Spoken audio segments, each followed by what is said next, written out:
Kung ikaw ay nasa edad 21 hanggang 35, makinig ka. Ang mga habits na to pwedeng magbago ng direksyon ng buhay mo. Matutong mag-delay ng gratification. Hindi lahat ng gusto mo ngayon, kailangan mong bilhin o gawin agad.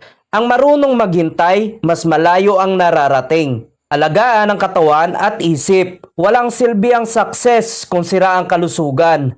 Tulugan, galawan, at pahinga. Investment yan, hindi luho. Piliin ang tamang circle. Hindi lahat ng kasama mo ngayon, kasama mo sa pupuntahan mo. Ang tamang tao, hinihila ka pataas, hindi pababa.